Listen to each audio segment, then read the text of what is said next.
Krishna, Hare Hare, Hare Rama, Rama Rama, Hare Hare. Hare Krishna, Krishna Krishna, Hare Hare, Hare Rama, Rama Rama, Hare Hare. Hare Krishna, Krishna Krishna, Hare Hare, Hare Rama, Rama Rama, Hare Hare. Hare Krishna, Krishna Krishna, Hare Hare, Hare Rama, Rama Rama, Hare Hare. Hare Krishna, Krishna Krishna, Hare Hare, Hare Rama, Rama Rama, Hare Hare. Hare Krishna, Krishna Krishna, Hare Hare, Hare Rama, Rama Rama, Hare Hare. Hare Krishna, Krishna Krishna, Hare Hare, Hare Rama, Rama Rama, Hare Hare. Hare Krishna, Krishna Krishna, Hare Hare, Hare Rama, Rama Rama, Hare Hare. Krishna, Hare Krishna, Krishna Krishna, Hare Hare, Hare Rama, Rama Rama,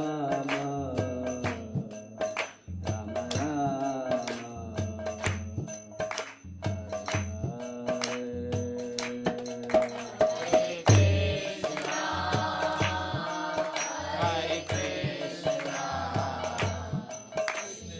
Hare.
વૈષ્ણવ ચરણ રેણુ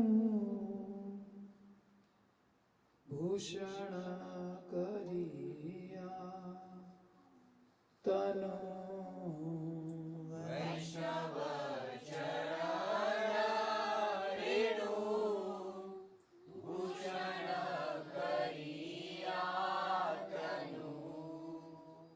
વૈષ્ણવ ચરણ રેણુ ભૂષણ કરિયા તનુ વૈષ્ણવ ચરણ રેણુ ભૂષણ કરિયા તનુ જા હોય તે અનુભવ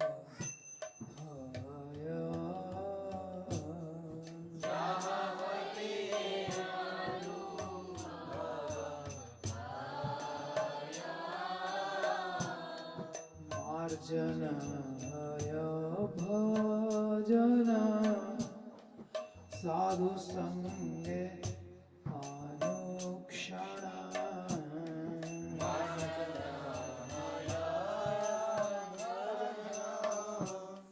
સાધુ સંગે અનુષણ માર્જનય ભજન સાધુ સંગે અનુક્ષણ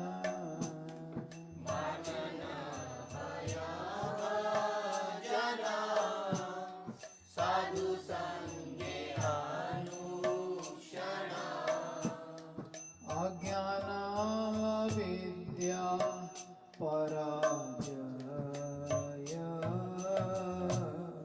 અજ્ઞાન વિદ્યા પરાજય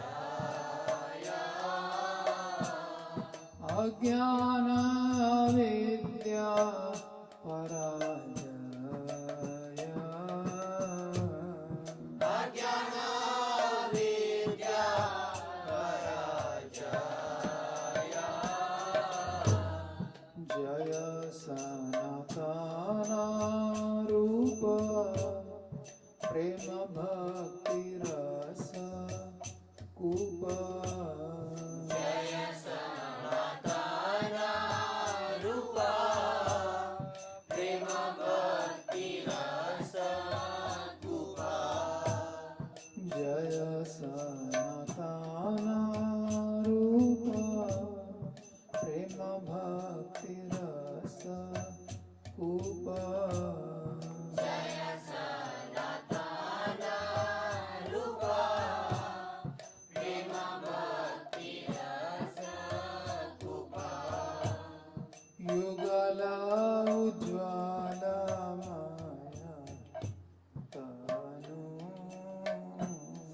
યુગલ ઉજ્જવલ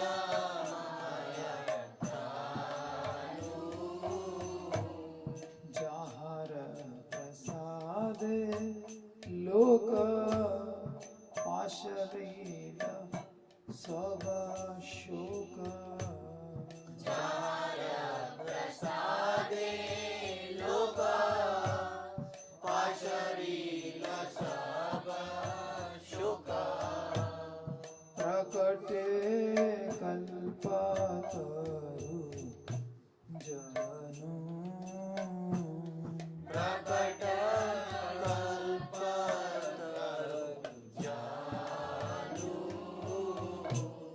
પ્રકટે કલ્પતરુ જનુ પ્રકટે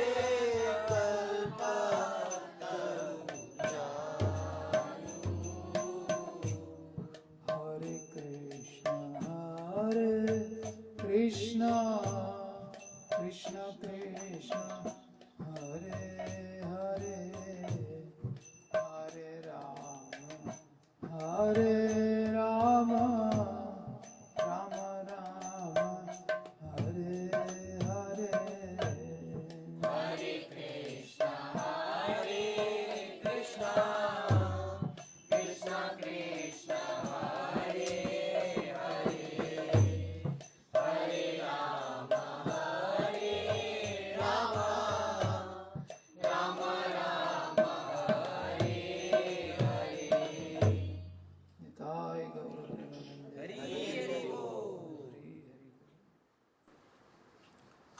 वैष्णव चरण रेणु भूषण करिया तनु जहाँ है ते अनुभव है। ठाकुर वहां से कह रहे हैं नरोत्तम दास ठाकुर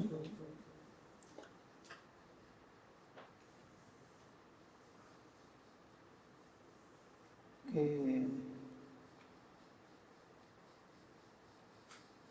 जो गुरु स्थानीय वैष्णव हैं, गुरु के समान पद वाले, गुरु का गुरु भाई इस तरह से, उनकी चरण रज को मैं अपने शरीर पर भूषण की तरह धारण करता हूँ। वैष्णव चरण रेणु भूषण करिया तनु। क्यों क्यों धारण करते हैं? क्योंकि उससे अनुभव होता है। क्या अनुभव होता है? श्री कृष्ण की अनुभूति होती है। बिना वैष्णव संग के, बिना सत्संग के, बिनु सत्संग विवेक न होगी। विवेक ही नहीं होगा तो कृष्ण की अनुभूति कहाँ से? विवेक का मतलब है आत्म और अनात्म में भेद करने की क्षमता, पावर टू एनालाइज सत्य एंड असत्य। यही पावर नहीं डेवलप हो पाई। क्या सही है, क्या गलत, क्या नित्य है, क्या अनित्य है।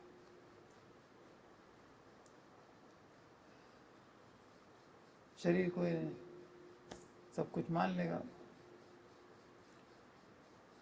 कृष्ण का अनुभव तो बहुत आगे की चीज है।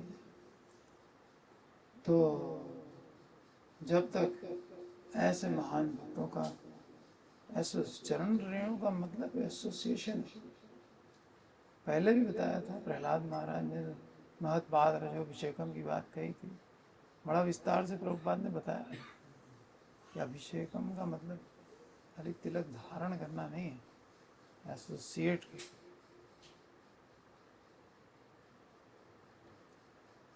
कृष्ण की अनुभूति होती है। उनकी चरण रज सेवन से मार्जन होए भजन। भजन में कुछ कमी हो रही होगी, करेक्ट कर देंगे, है? कोई नाम अपराध होगा, तुरंत बता देंगे। अब अगर हमें कृष्ण प्राप्ति करनी होगी, हम उसको दूर कर लेंगे। कृष्ण प्राप्ति ही ना करनी हो, फिर तो आदमी इधर से सुनेगा, इधर से निकाल देगा। तो जिसका लक्ष्य निर्धारित है उसके लिए सारा कुछ है, पर लक्ष्य नहीं है, टाइम पास कर रहा है बस। हमें टाइम नहीं पास करना। उनकी चरण रज सेवन से भजन साधन मार्जित होता है, चमक आ जाती है, और बेटर और बेटर और बेटर भजन होने लगता है, माइंड कंसंट्रेट होता जाता है। उनके जैसे हम बनना चाहते हैं।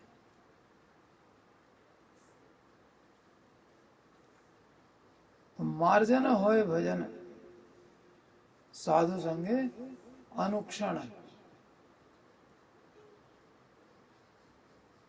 ये कोई अचानक होने वाली चीज नहीं है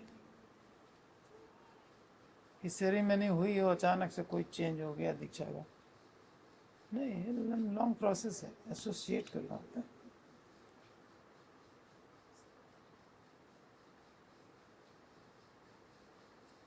मार्जन होए भजन साधु संगे अनुक्षण।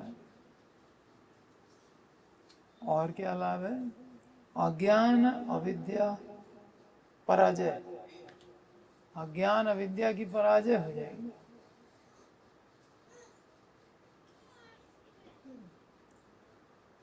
भजन मार्जित हुआ और बाधा विघ्न सब गए। ये अज्ञान और अविद्या ही तो बाधा थी सबसे बड़ी। अज्ञान तिमिरांधस्य बताया था ना व्यास पूजा वाले दिन। क्या होता है ज्ञान? अविद्या, अज्ञान, ज्ञान, धर्म अर्थ काम मोक्ष। धर्म अर्थ काम मोक्ष, ये वांछा चली जाएगी। धर्म का पालन करके स्वर्ग जाएंगे, खत्म इच्छा। अर्थ भिक्षा मांग के रह लेंगे, अर्थ संग्रह की जरूरत क्या है। काम निज सुख, निजेंद्रिय प्रीति वांछा, खत्म। एसोसिएट करने से, एसोसिएशन माने इम्प्रेस होने से, केवल साथ बैठने से नहीं होता। नहीं, इम्प्रेशन तो कुछ हो, इम्प्रेस नहीं हुए तो फिर तो वैसे के वैसे रहे। एसोसिएशन माने इम्प्रेस हो। हमको संसार के लोगों से भी संग करना पड़ता है, वो बीच में बैठना पड़ता है, फॉर्मेलिटियाँ निभानी पड़ती हैं, लेकिन उससे अगर इम्प्रेस हो गए तो फिर गए अंधे कुएं में। तो ऐसे कृष्ण भक्तों का निरंतर संग करने से अज्ञान और अविद्या का नाश हो जाता है।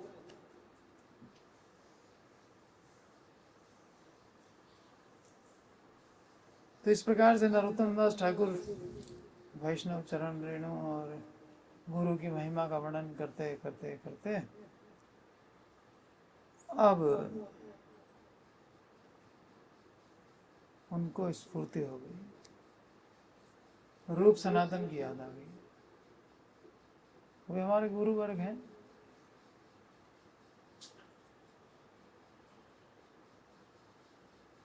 तो हृदय में श्रीपाद रूप गोस्वामी सनातन गोस्वामी की स्फूर्ति उठती है और बोलते हैं कि हे सनातन गोस्वामी पाद आपकी जय हो, जय सनातन रूप। हे रूप गोस्वामी पाद आपकी जय हो।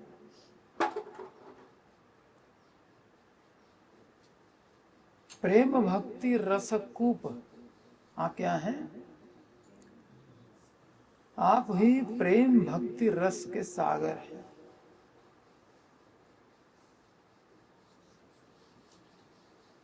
युगल उज्ज्वलमय तनु, श्री श्री राधा कृष्ण युगल किशोर के उज्जवल रस से विभावित आपका शरीर है। तनु मन शरीर, उज्जवल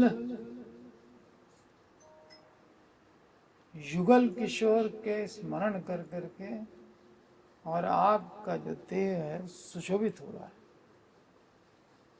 रोमांच हो रहा है, आपको कंपन हो रहा है, अश्रुपात हो रहा है। यही तो आभूषण है, सुशोभित है रूप सनातन की देह। युगल उज्ज्वलमय तनु, जहां प्रसाद लोक। आपकी कृपा से जीव जगत का समस्त दुख शोक दूर हो जाता है। जहां प्रसादे लोक पाशरील सब शोक, सारा शोक खत्म आपकी कृपा से। अब आप सोचिए, अगर प्रभुपाद की कृपा ना हो तो कंक्लूजन तक पहुंचना कितना कठिन है। कितना वैदिक शास्त्र है, उसमें से कौन सा श्रेष्ठ है, क्या पढ़ें, लोगों को मालूम नहीं है। इसलिए किसी ने शिव पुराण उठा के पढ़ लिया, अब शिव जी कर रहा है, ओम नमो शिवाय करा, इनसे बढ़ के कोई नहीं है। किसी ने दुर्गा पुराण पढ़ लिया तो दुर्गा जी सब कुछ है बस। अभी हर शास्त्र में उसकी महिमा गाई गई है, लेकिन तुलनात्मक अध्ययन कहाँ है? वो कौन करेगा जो सब पढ़ चुका? अब इतनी मेहनत करके उन्होंने कंक्लूजन निकाल के हमको दे दिया, नहीं तो जिंदगी बीत जाएगी, वो पढ़ नहीं पाएंगे। पढ़ेंगे पिछला भूल जाएंगे, फिर कैसे एनालाइज करेंगे, कैसे कंक्लूजन पे पहुंचेंगे, बहुत मुश्किल है। जहाँ प्रसाद है, यही कृपा है कि वो कंक्लूजन दे देते हैं और कहीं नहीं हमने इतनी मेहनत की है, तुम भी मेहनत करो। कृपा है, खुद मेहनत की है, हमको कंक्लूजन दिए थे।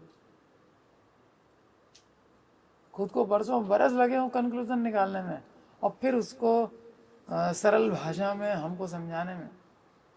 हो गए भगवान के धाम जाने, क्या मार्ग है बताओ निवेदिता?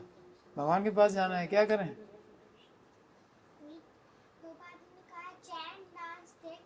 खत्म हो गई बात। ये है प्रभुपाद की शिक्षा। कंक्लूजन इस बच्चे को मालूम, नहीं तो पढ़ो, खूब पढ़ो, खूब पढ़ो, क्या क्या पढ़ोगे, निष्कर्ष में नहीं पहुंचो। ये कृपा ना हो, कंक्लूजन नहीं आएगा। दुनिया कंफ्यूज्ड है, साकार है कि निराकार है, पहले तो इसी में कंफ्यूज, पहले तो है कि नहीं है, उसके बाद साकार है कि निराकार है, फिर दुर्गा जी हैं कि ये शिव जी हैं कि कौन है। नहीं आएगा निष्कर्ष। इस कृपा को महसूस करिए।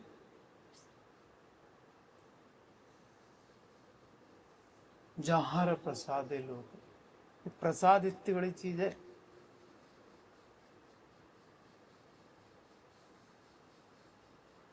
पाशरील सब शोक, अब क्या कंक्लूजन मिल गया, पकड़ ली मारा, चैंटिंग चालू हो गई, भागवत चालू हो गई, खत्म हो गया। प्रभुपाद ने कहा भक्ति के कोर्स में 4 किताबें हैं, 4 वेद, 18 पुराण, 108 उपनिषद, महाभारत, सब की तुलना में कौन से श्रेष्ठ शास्त्र हैं, प्रभुपाद ने बता दिया। इतना तो अफोर्डेबल है, कर सकते हैं हम। 18,000 श्लोक भागवत के, 700 श्लोक गीता के, और भक्ति स्वामी सिंधु इतना शॉर्ट में करके दे दिया है, बहुत शॉर्ट किया है प्रभुपाद ने। ये मोटे मोटे ग्रंथ हैं भक्ति स्वामी सिंधु के, 2-2, 3-3 पार्ट, उसको एकदम सार निकाल कर दे दिया। हम लोग कुछ पता नहीं है, हम वैल्यू नहीं समझते अपनी किताबों की, इसलिए इधर से उधर से उधर से उधर से कंफ्यूज होते हैं।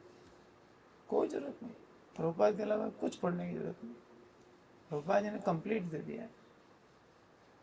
या तो बताओ फिर प्रभुपाद ने क्या नहीं दिया है और उन दे दिया है, बताओ। अब सारे शास्त्र पढ़ोगे तब मालूम पड़ेगा। तो जहर प्रसाद लोक, पाशारील सब शोक, ये पढ़ने का शौक भी गया। पढ़ने में भी तो परिश्रम लगता है ना। हमको 4 किताबें, गीता, भागवत, चैतन्य चेतामृत, भक्ति स्वामी सिंधु, बस हो गया भक्ति कोर्स कंप्लीट। बाकी सब छोटी किताबें तो उसी में से निकली हैं, जैसे नदी की धाराएं, जैसे गंगा की एक धारा घूमती है, उसी तरह से।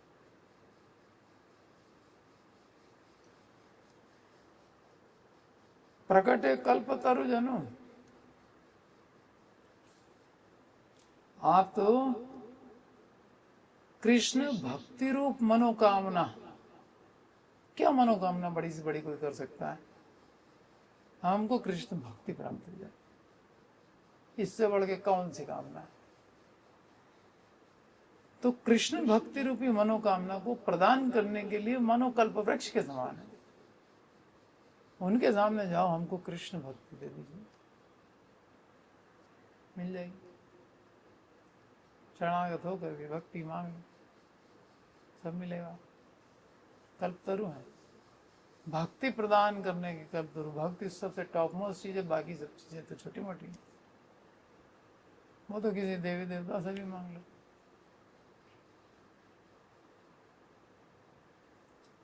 तो ऐसे हैं हमारे प्रभुपाद, उनका एसोसिएशन निरंतर बनाए रखिए।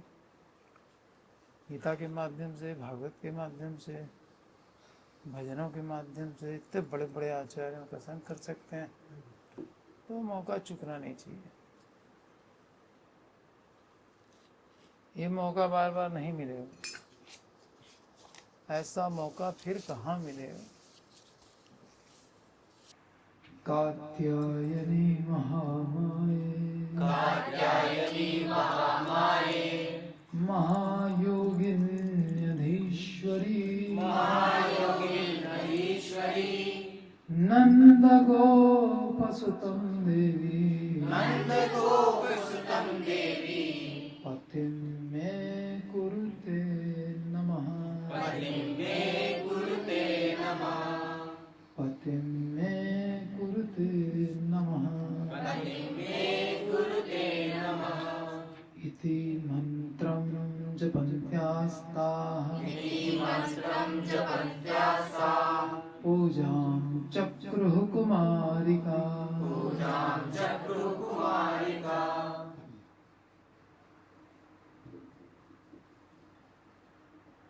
प्रत्येक अविवाहिता लड़की ने निम्नलिखित मंत्र का उच्चारण करते हुए उनकी पूजा की।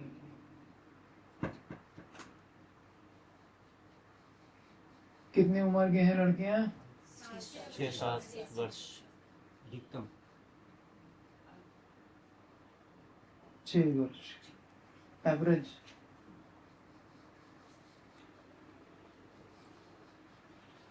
ब्रह्म मुहूर्त में जमुना के तट पे आकर के स्नान कर रही है और 1 महीने तक शरद ऋतु में, शरद है हेमंत, हेमंत हेमंत ऋतु में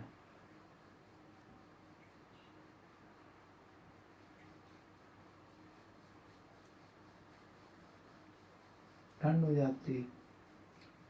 बच्चियां 6-6 साल की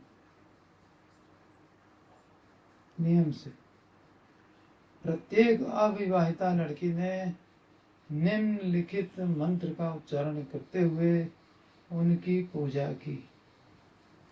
हे देवी कात्यायनी, हे महामाया, हे महायोगिनी, हे अधीश्वरी, आप महाराज नंद के पुत्र को मेरा पति बना दे। मैं आपको नमस्कार करती हूँ।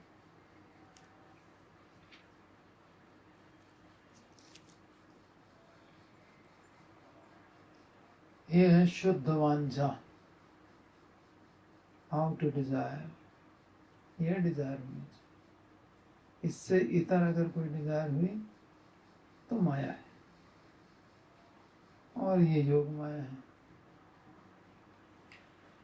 विभिन्न आचार्यों के अनुसार इस श्लोक में उल्लिखित देवी दुर्गा मोह माया नहीं, अपितु योग माया कहलाने वाली अंतरंगा शक्ति है।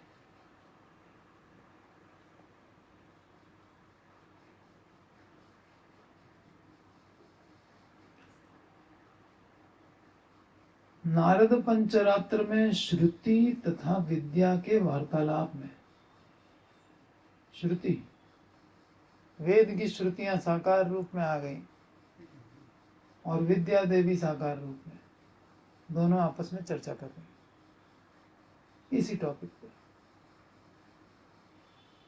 श्रुति और विद्या।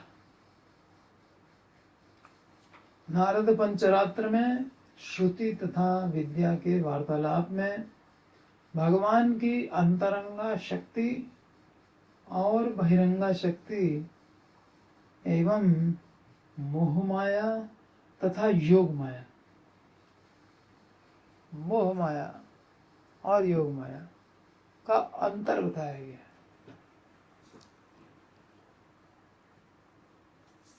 जानात्येका पराकांतम सैवा दुर्गा तदात्मिका या परा परमा शक्ति महाविष्णु स्वरूपिणी। यस्य विज्ञानमात्रेण पराणां परमात्मनः मुहूर्ताद् देवदेवस्य प्राप्तिर्भवति नान्यथा।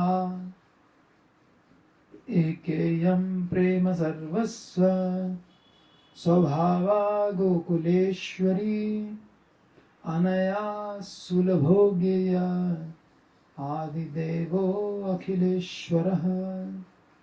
अस्या आवारिक शक्तिः महामाया अखिलेश्वरी यया मुग्धं जगत्सर्वं सर्वे देहाभिमानिनः।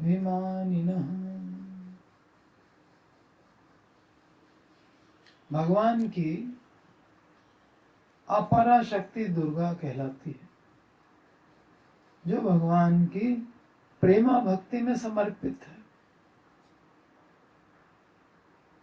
जानाति एका अपरा कांतम, जानाति एका परा कांतम सैव दुर्गा तदात्मिका।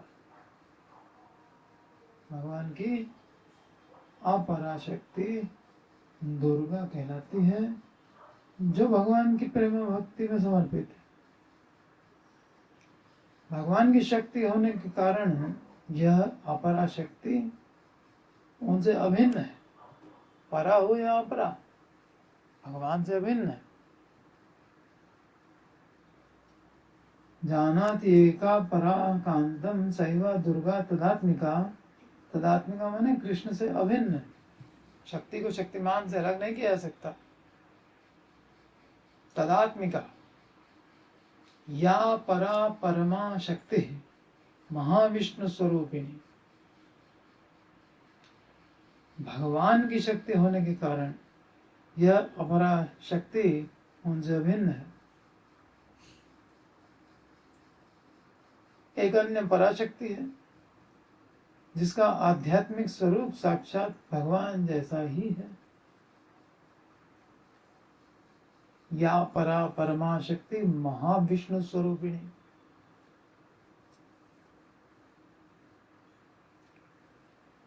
इस पराशक्ति को वैज्ञानिक ढंग से समझ लेने मात्र से, जो पराशक्ति को वैज्ञानिक ढंग से समझ गया है, इस पराशक्ति को वैज्ञानिक ढंग से समझ लेने मात्र से सभी आत्माओं के परमात्मा, समस्त ईश्वरों के ईश्वर को प्राप्त किया जा सकता है।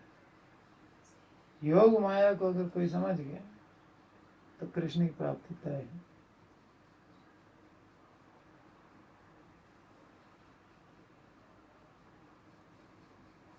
भगवान को उनकी शक्तियों के साथ समझना हो। शुरुआत शक्तियों से ही होती। अभी हम भगवान को देख नहीं पा रहे, सूर्य की धूप देख रहे हैं, ऋतु परिवर्तन का नियम देख रहे हैं, सागर तट से बंधा हुआ देख रहे हैं, उल्लंघन नहीं करता। आकाश में तारे लटके हैं, सूरज इतना बड़ा पिंड लटका हुआ है, नीचे नहीं गिर रहा। अनेक आश्चर्य हैं, लेकिन हम यूज टू हो गए हैं, इसलिए हम ध्यान ही नहीं देते। फूल उग रहे हैं रोज मिट्टी से, क्या कर रहे हैं, पानी डाल। वही बीज का कितना माइनर डिफरेंस है, अलग अलग खुशबू है। तो ये तो बहिरंगा शक्ति है, अंतरंगा शक्ति। भगवान के ऊपर भी उसका प्रभाव है, भक्तों के ऊपर भी उसका प्रभाव है, शरणागत जीवों पर प्रभाव है। रसास्वादन के लिए प्रभाव, और बहिरंगा शक्ति रसास्वादन में बाधा। क्यों? हम कृष्ण को भूले, पकड़ लिया माया ने। वहां कहाँ जा रहे हो? कृष्ण के पास। अरे तुम्हारा बहुत सारे जरूरी काम हैं, हर बार तो जाते हो, एक बार नहीं गए तो क्या हो जाएगा? ये माया का खेल है, इस खेल में नहीं फंसना चाहिए। समझना चाहिए माया कैसे काम कर रही है, योग माया कैसे काम करती है। भगवान की लीलाएं समझ में आने लगेंगी। जब तक योग माया नहीं समझे, लीला कहाँ समझ में आए? नहीं तो भगवान मानेंगे नहीं कृष्ण को। कल से बांध दिया मैया ने, ऐसे तो सब माएँ बांधती हैं। और ये खोल नहीं पा रहा है बंधन, क्या है ये भगवान है, इसकी पूजा से हमें क्या फायदा होगा? योग माया नहीं समझे तो फिर तो उलझन ही उलझन। इसलिए योग माया को प्रॉपर ढंग से समझ गए कैसे कार्य करती है, तो फिर आप कृष्ण को भी समझ जाओगे तो किस तरह से दोनों जगतों में अपना कार्य करते हैं। इस पराशक्ति को वैज्ञानिक ढंग से समझ लेने मात्र से, प्रैक्टिकली वैज्ञानिक ढंग मतलब यही है, भक्ति करके ज्ञानम विज्ञान सहितम, समझ लेने मात्र से सभी आत्माओं के परमात्मा, समस्त ईश्वरों के ईश्वर को प्राप्त किया जा सकता है। उन्हें प्राप्त करने की कोई अन्य विधि नहीं है। और हैवी सेंटेंस आ गया, दूसरी कोई प्रोसेस ही नहीं है। आपको तो समझना पड़ेगा योग माया को, महामाया को, दोनों दुर्गा समझनी होगी। उन्हें प्राप्त करने की कोई अन्य विधि, यस्या विज्ञान मात्रेण पराणाम परमात्मा ने, कौन बात कर रहा है? श्रुति और श्रुति और विद्या। विद्या। श्रुति माने वेदों की है कंक्लूजन वाली श्रुतियां, और इधर से विद्या देवी।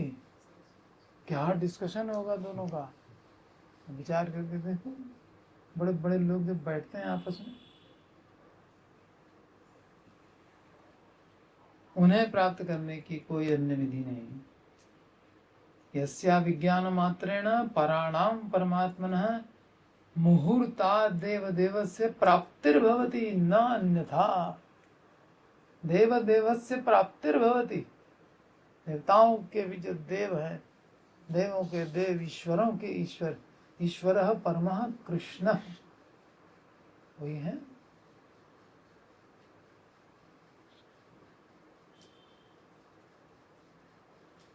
एकेयम प्रेम सर्वस्व स्वभावा गोकुलेश्वरी, अनया सुलभो गेय आदिदेवो अखिलेश्वर। यह पराशक्ति गोकुलेश्वरी अर्थात गोकुल की देवी कहलाती है। वे स्वभाव से भगवत प्रेम में सदैव मग्न रहती, कितना मगन है कि कब कृष्ण क्या चाह रहे हैं, कौन सा रसास्वादन चाह रहे हैं, उस हिसाब से सारा अरेंजमेंट करती है।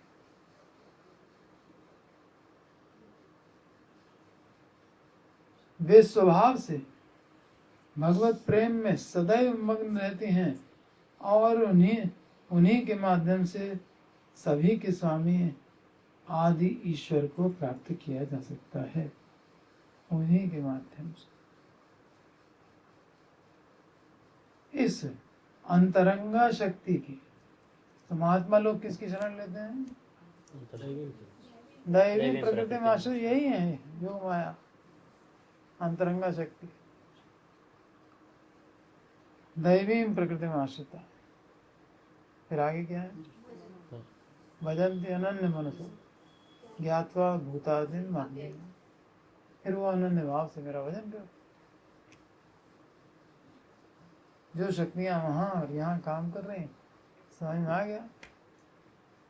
हमको उनके अंडर में रहना है, नहीं तो ये पकड़ लेगी, फिर कोई रसास्वादन जीवन में नहीं रहेगा। इसने पकड़ा माने निजेंद्रिय प्रीति चाहिए। जैसे ही निजेंद्रिय प्रीति चाहिए हमें, समझ लो माया ने पकड़ लिया है, बहिरंगा ने, तुरंत काउंटर करना पड़ेगा। कैसे होगा? हरि नाम।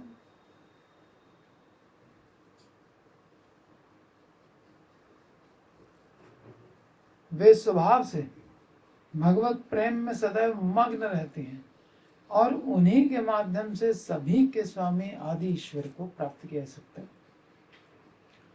इस अंतरंगा शक्ति की एक आच्छादक शक्ति होती है, उसी की शक्ति है यह आच्छादक शक्ति। यहाँ जो दुर्गा काम कर रही है, कवरिंग पोटेंसी, जो जीव के स्वरूप को ढक देती है, आवरण कर देती।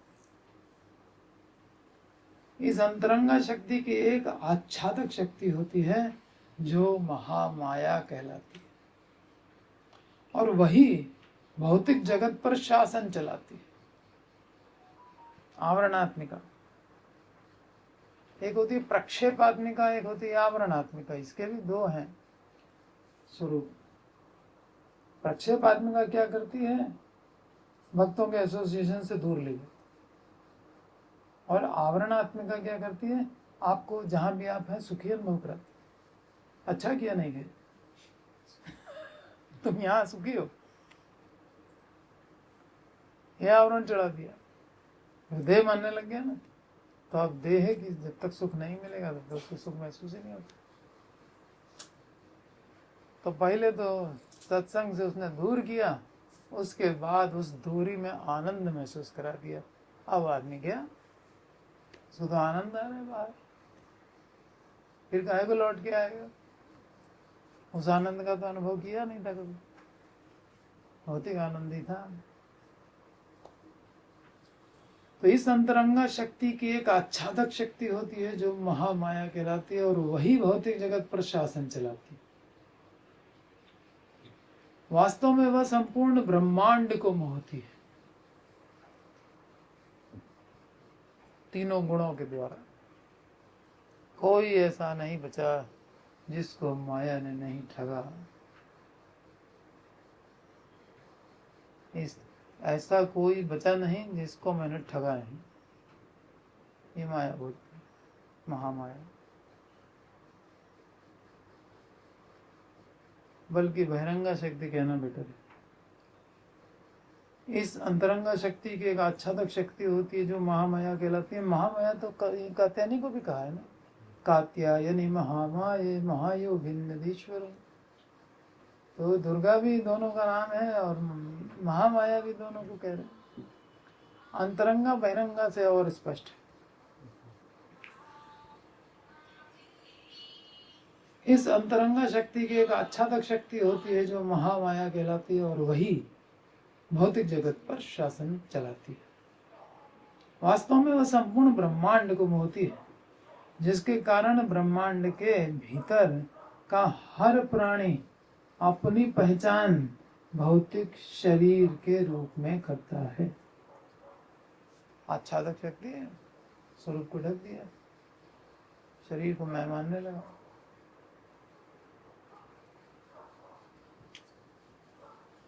उपरयुक्त से यह समझा जा सकता है कि भगवान के अंतरंगा तथा बहिरंगा या परा और अपरा शक्तियां क्रमशः योग माया तथा महामाया के रूप में हैं। कभी कभी दुर्गा नाम अंतरंगा शक्ति के द्योतन हेतु भी प्रयोग किया जाता है। दुर्गा माने अंतरंगा शक्ति भी हो जाता है, जैसे यहाँ हो रहा है। जैसा कि पंचरात्र में वर्णित है, कृष्ण की पूजा के लिए प्रयुक्त किए जाने वाले सारे मंत्रों में, कृष्ण की पूजा के लिए प्रयुक्त किए जाने वाले सारे मंत्रों में अधिष्ठात्री देवी दुर्गा हैं, दुर्गा कहलाती है। ठीक है, कृष्ण की पूजा करनी, जितने ओम नमो भगवते वासुदेवाय हो चाहे हरे कृष्ण महामंत्र, सबकी अधिष्ठात्री है योग माया है, इसलिए उसकी शरण लेनी चाहिए।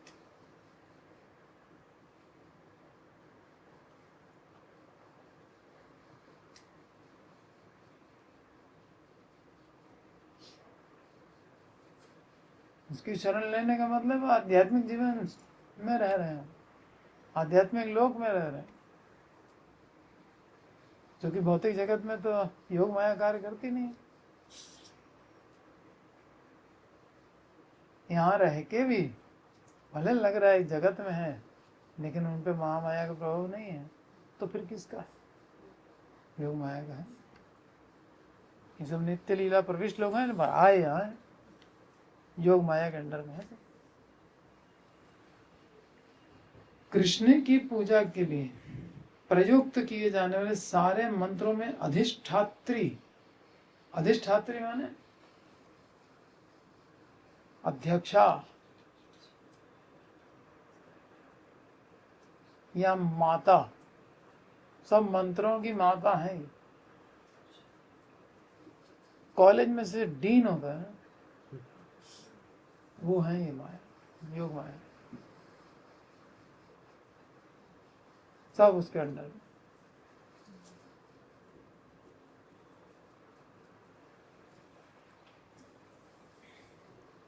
इस तरह परब्रह्म कृष्ण की महिमा और पूजा में प्रयुक्त दिव्य ध्वनियों में उस विशिष्ट मंत्र की अधिष्ठात्री देवी दुर्गा कहलाती। अतः दुर्गा नाम उस व्यक्ति का सूचक है जो भगवान की अंतरंगा शक्ति के रूप में कार्य करता है और शुद्ध सत्व पर रहता है। दुर्गा माने जो शुद्ध सत्व में है और अंतरंगा की तरह कार्य करे। यह अंतरंगा शक्ति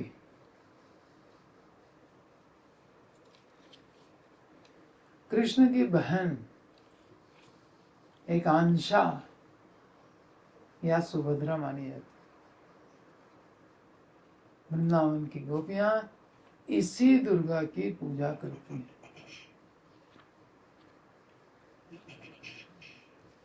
कई आचार्यों ने इंगित किया है कि सामान्य लोग कभी कभी मोहग्रस्त होकर सोचते हैं कि महामाया तथा दुर्गा नाम भगवान की बहिरंगा शक्ति के लिए ही प्रयुक्त होता है।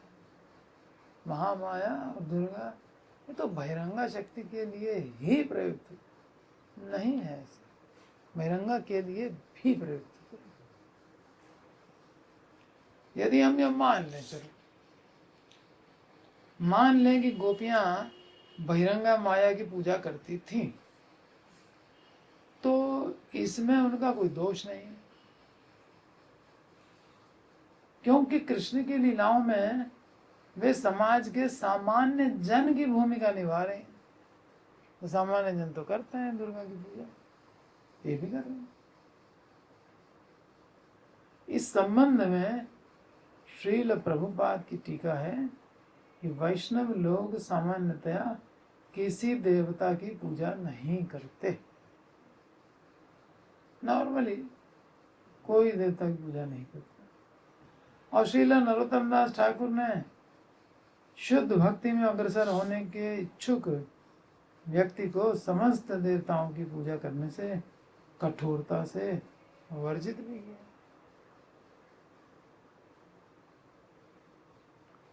फिर भी गोपियां जिनका कृष्ण प्रेम अद्वितीय है,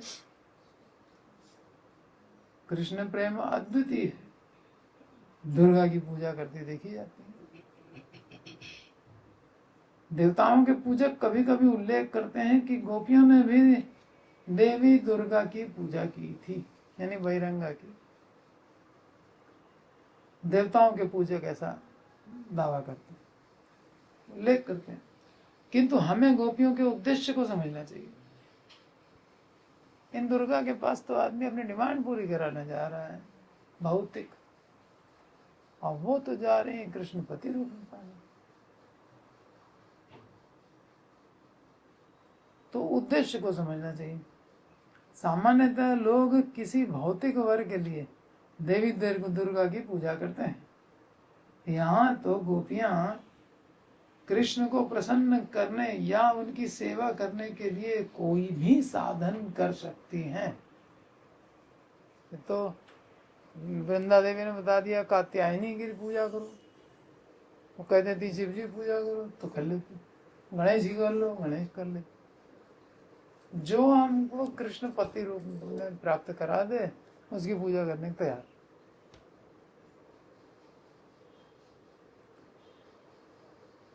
यहाँ तो गोपियां कृष्ण को प्रसन्न करने या उनकी सेवा करने के लिए कोई भी साधन अपना सकते हैं। यह गोपियों की सर्वोत्कृष्ट विशेषता।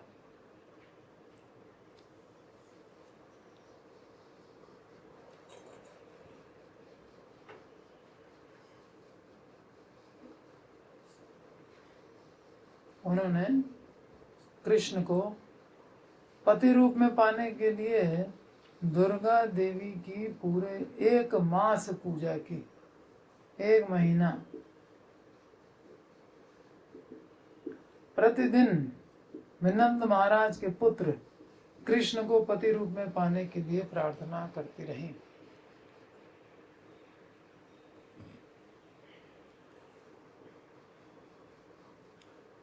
निष्कर्ष यह निकला कि कृष्ण के निष्ठावान भक्त दिव्य गोपियों में किसी भौतिक गुण के विद्यमान होने की कभी कल्पना नहीं करेंगे। कल्पना भी नहीं करेंगे कि इनके अंदर कोई भौतिक गुण है। कौन नहीं करेगा? कृष्ण के निष्ठावान भक्त तो कभी नहीं करेंगे। बाकी लोग तो उनका कोई लक्ष्य ही नहीं है, कुछ भी करें।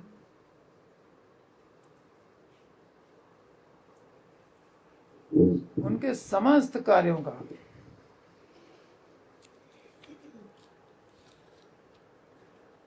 कल्पना नहीं करेंगे, क्योंकि गोपियां कृष्ण की सर्वोत्कृष्ट भक्त हैं। भौतिक गुण नहीं,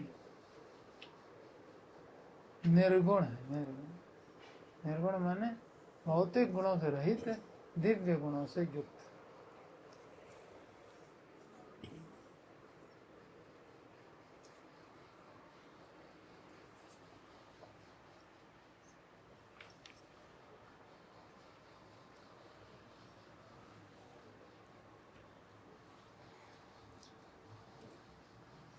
ठीक है, यह है निष्कर्ष। कभी भौतिक गुणों से युक्त नहीं मानना। उनके समस्त कार्यों का एकमात्र लक्ष्य कृष्ण से प्रेम करना, उन्हें प्रसन्न करना। और यदि हम मूर्खतावश उनके कार्यकलापों को सांसारिक मानते हैं तो फिर हम कृष्ण भावनामृत को कदापि नहीं समझ पाएंगे। कभी नहीं समझ पाएंगे। खत्म। गोपियों में भौतिक गुण ये मान लिया। एवं मासंवृतं चेरुः, एवं मासंवृतं चेरुः, कुमार्यः कृष्णचेतसः, कुमार्यः कृष्णचेतसः, भद्रकालीं समानर्चुः, भद्रकालीं समानर्चुः, भूयान्नन्दसुतः पतिः, भूयानन्दसुतः पतिः।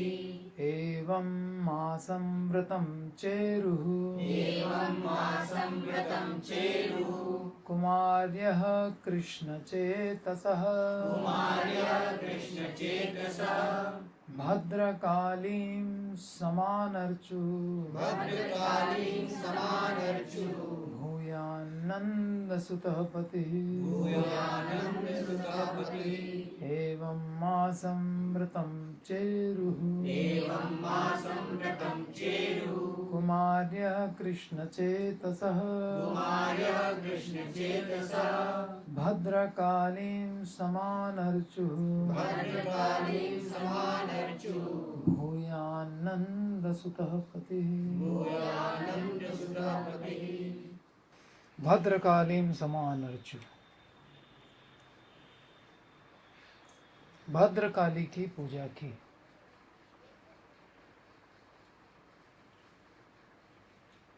क्या चाहती हैं?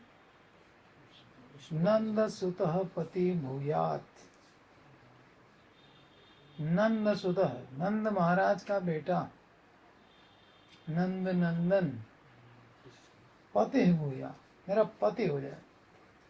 इसके लिए कात्यायनी देवी योग माया की, कात्यायनी देवी अर्थात योग माया की गोपियां 6 साल की अवस्था में पूजा कर रही।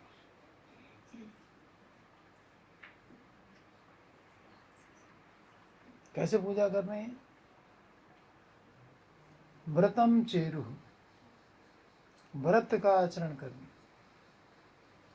केवल फीकी खिचड़ी खा करके पूरा 1 महीना। मासम,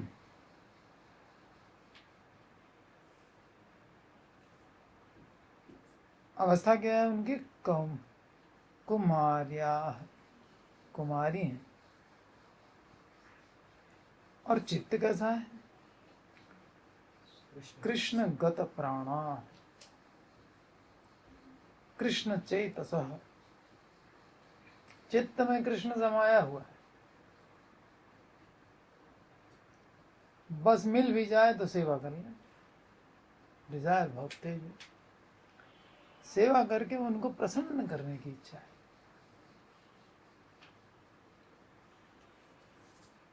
एवं मासम व्रतम चेरु कुमार्य कृष्ण चेतस भद्रकालीन समान अर्चित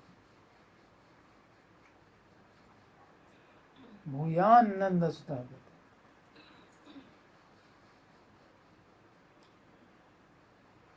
कृष्ण गत प्राण कुमारियों ने 1 महीने तक ऐसा अनुष्ठान किया। कृष्णगत प्राण कुमारियों ने 1 महीने तक ऐसा अनुष्ठान किया जैसा पीछे वर्णन हुआ है।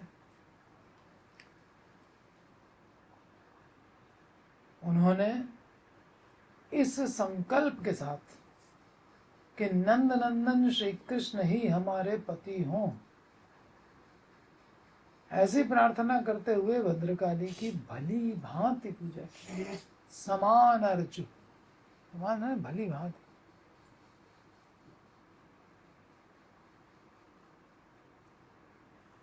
नंद सुत मेरे पति हूं, ऐसा संकल्प कर कुमारियों ने भद्रकाली देवी का अर्चन किया। भद्रकालीन समान अर्चु। भद्रकाली क्या है? भद्र माने उत्तम, उत्तम माने उद्गततम, सतो रजो तमो से ऊपर, ये हो गए भद्र।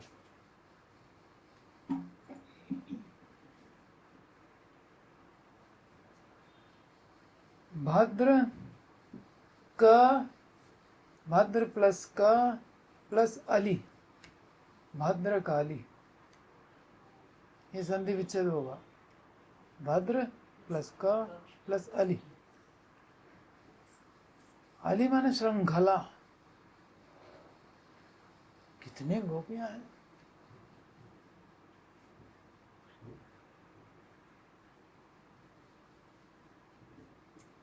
भद्रकाली।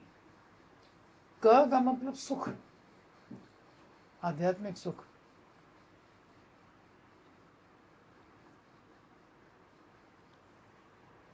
तो भद्र यानी जिनकी कृपा से भद्र की, ध्यान दीजिएगा भद्रकाली की डेफिनेशन, जिनकी कृपा से भद्र,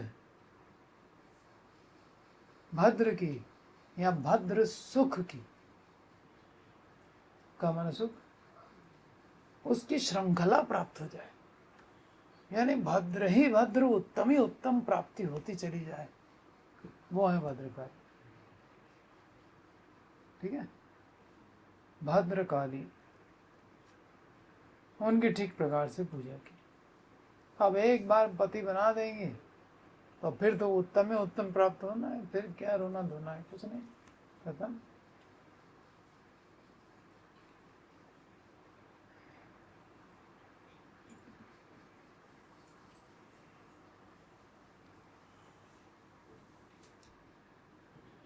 नंद सुत मेरे पति हों ऐसा संकल्प कर कुमारियों ने भद्रकाली देवी का अर्चन किया।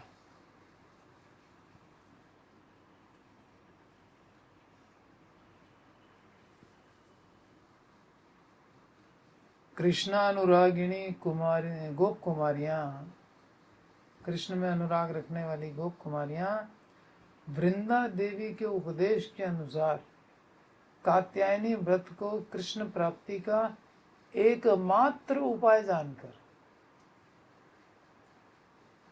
ये बहुत जरूरी होता है कि हमारा लक्ष्य एकमात्र आपसे ही प्राप्त होगा, तब आदमी कंप्लीट सरेंडर करता, उसके पहले नहीं कर पाता। मतलब ये नहीं करे तो वहाँ नहीं तो वहाँ दूसरे के चले जाएंगे।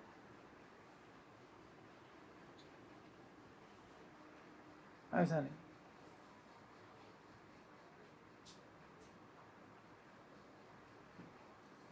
इनको पता चल गया अब हम लोगों से कुछ हो नहीं रहा, हमारे पेरेंट्स बात करेंगे नहीं, हमारी एज बहुत कम है, कृष्ण का संस्कार कुछ हुआ नहीं है, तो अब ये भद्रकाली जो कि आनंद की लाइन लगा देते हैं वही कुछ करेंगे।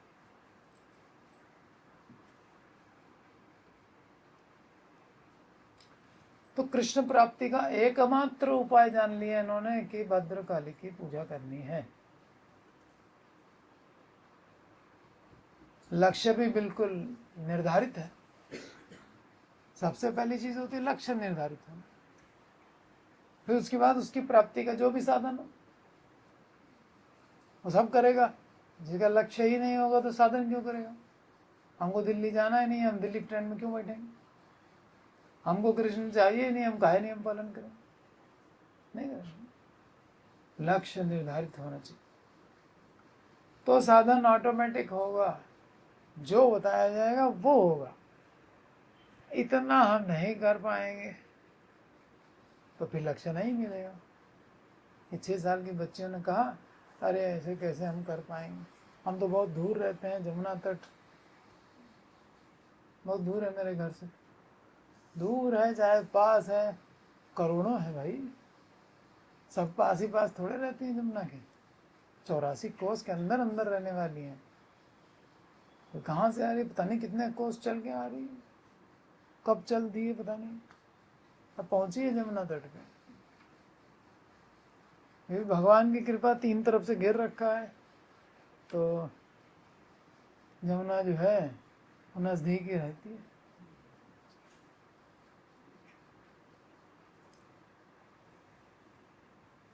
तो पहली चीज लक्ष्य, दूसरा साधन जो गुरु ने बता दिया वही एकमात्र उपाय है।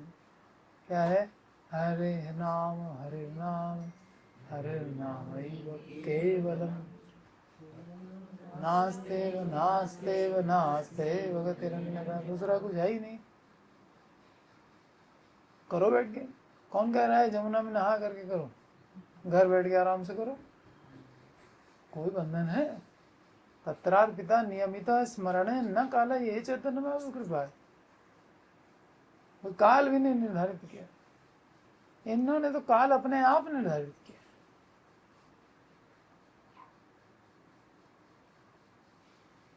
तो कृष्ण प्राप्ति को एकमात्र उपाय जानकर कार्तिक पूर्णिमा के दूसरे दिन से, कार्तिक पूर्णिमा दीपावली के 15 दिन बाद ठंड हो जाती है, और ये बच्चियां कार्तिक पूर्णिमा के दूसरे दिन से और 1 महीने तक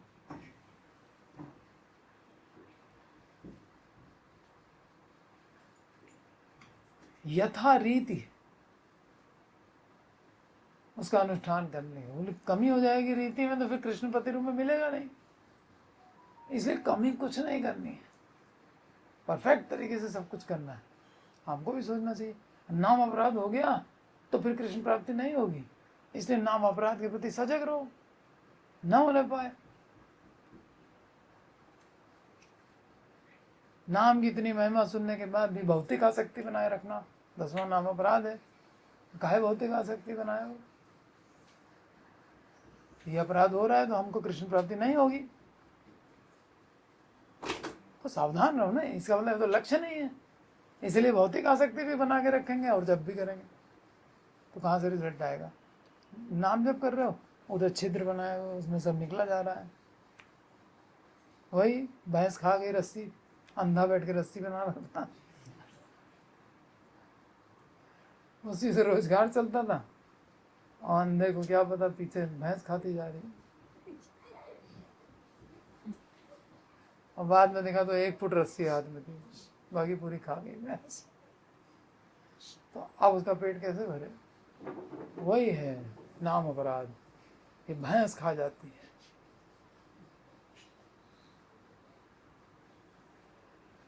हम लोग तो अंधे हैं ही, खुद ही को बोलते हैं हम अज्ञान तिमिरान धस्य ज्ञानांजन शलाकया, अपने को ही अंधा बताते हैं हम गुरु के सामने। तो बाकी ऐसे कह दो अंधे हो क्या तो बुरा मान जाएगा। दूसरा ना कहने पाए, हम भले यहाँ भक्तों के बीच में कह करके अपनी विनम्रता प्रकाशित। अरे तो हमेशा मानो, तब धन्य है आप। तो हमको कृष्ण प्राप्ति करनी है तो फिर नाम अपराध से बचना है।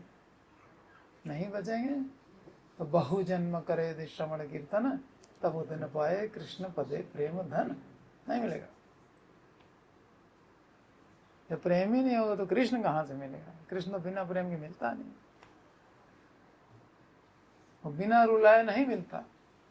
रुलाएगा तो जरूर, फिर चाहे भोग छोड़ने में रोना आ रहा हो और चाहे विरह का रोना हो, ये दोनों रोने रोने पड़ेंगे। गोपियां देखो कैसे विकल होती रहती 6 साल की अवस्था में, तब कृष्ण प्राप्ति हो रही है। रोए बगैर किसी को नहीं मिले कृष्ण। वे प्रतिदिन, अब देखिए उनकी तपस्या देखिए, वे प्रतिदिन सूर्योदय के 4 दंड पहले, दंड समय की एक इकाई है, 24 मिनट के बराबर होती है। एक दंड 24 मिनट, 4 दंड माने 96 मिनट, 24 के 96, यानी 1.5 घंटा और 6 मिनट और 1 घंटा 36 मिनट। सूर्योदय से इतना पहले उनकी पूजा चालू हो जाए, वही टाइम आएगा। अभी 4:45 बजे, 4:45 बजे के करीब हो रहा है सूर्योदय। अब उससे लगा लीजिए 1 घंटा 36 मिनट पीछे करिए, क्या टाइम आएगा? वही मंगल आरती टाइम आ जाएगा। 4:10-15 हाँ, वही तो प्रभुपाद जी ने कहा है, करो। वे प्रतिदिन सूर्योदय के 4 दंड पहले ब्रह्म मुहूर्त में जमुना में स्नान करती। हेमंत काल में सूर्योदय से पहले यमुना के शीतल जल में अवगाहन करना या स्नान करना विशेष कष्टकर होता है। फिर नदियों का जल तो और ठंडा, फिर खुली हवा, विशेषकर कष्टकर होने पर भी श्री कृष्ण के प्रति अनुराग के कारण उनको कष्ट का अनुभव भी नहीं होता। ट्रेन में खूब धक्का मुक्की हो रही, जा रहे हैं वृंदावन, अरे वृंदावन पहुंच तो जाएंगे, बैठ तो गए।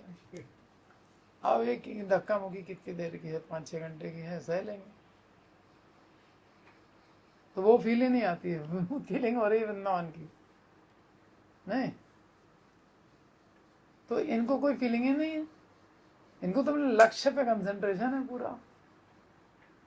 तो उनको ठंड में नहाना पड़ रहा है कि गर्मी में नहाना पड़ रहा है, कोई मतलब ही नहीं।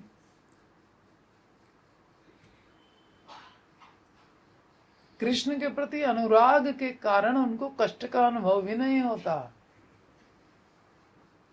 तो कष्ट का अनुभव कब होता है जीव को? अनुराग नहीं कृष्ण से, मिले मिले नहीं मिले। अरे बड़े बड़े संतों को करोड़ों जन्मों के बाद मिलते हैं, हम कहाँ अभी पा जाएंगे? हम कोई ध्रुव थोड़ी हैं, हम कोई प्रहलाद थोड़ी हैं, तुम कुछ भी नहीं हो। तो भागवत पढ़ेगा एक दिन, अरे ये तो प्रेरणा दे रहा है कि भाई जो प्रहलाद पा गया तुम भी पा सकते हो, खटवांग आधे क्षण में पा गया तुमको मिल जाएंगे। ये पॉजिटिव एनर्जी जनरेट करने के लिए हो रहा है ना भागवत का रीडिंग। ये थोड़ी कि अरे हम प्रहलाद थोड़ी हैं, हम ध्रुव थोड़ी हैं, नहीं चलेगा। हम अजामिल थोड़ी हैं, यहाँ तक गिर जाता है। अजामिल भी नहीं है हम, ध्रुव भी नहीं है, ये तो हो क्या भी है। इतनी बड़ी रेंज है जिसका भगवान उद्धार करते हैं, फ्रॉम धुंधकारी टू ध्रुव 6 महीने में। गोपियों पे तो खैर बहुत एडवांस है, तो आप डिनाई नहीं कर सकते कि हमारा होगा कि नहीं होगा। क्यों नहीं होगा? तो कष्ट का अनुभव नहीं हुआ, क्यों नहीं हुआ? कृष्ण अनुराग। गाढ़ अनुराग।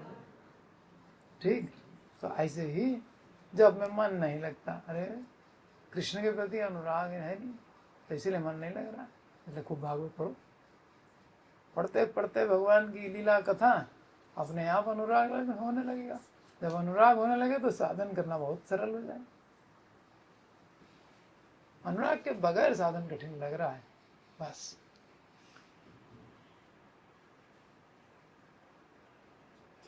तो अनुराग के कारण उनको कष्ट का अनुभव नहीं होता था। कृष्ण प्राप्ति की प्रबल लालसा के कारण, कृष्ण प्राप्ति की प्रबल लालसा के कारण उनकी देह गेह आदि में लेश मात्र भी आसक्ति नहीं थी। कृष्ण प्राप्ति की प्रबल लालसा है, अब घर वाले घर से निकाल दें तो निकाल दें, गेह की लालसा ही नहीं।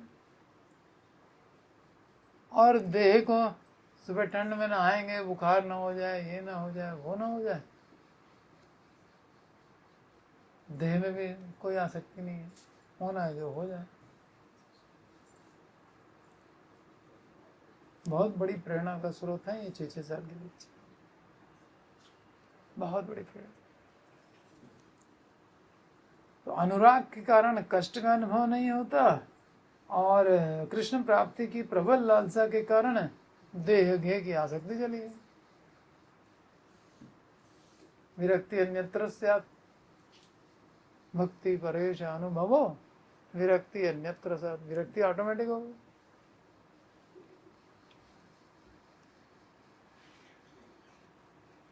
वे सुचारू रूप से कात्यायनी व्रत का अनुष्ठान कर सके, इसके लिए सदैव चेष्टा करती है, ठीक से कर पाए इसके लिए एफर्ट डालती रहती है, कैसे और अच्छे ढंग से कात्यायनी की सेवा करें, चेष्टा करती रहती थी।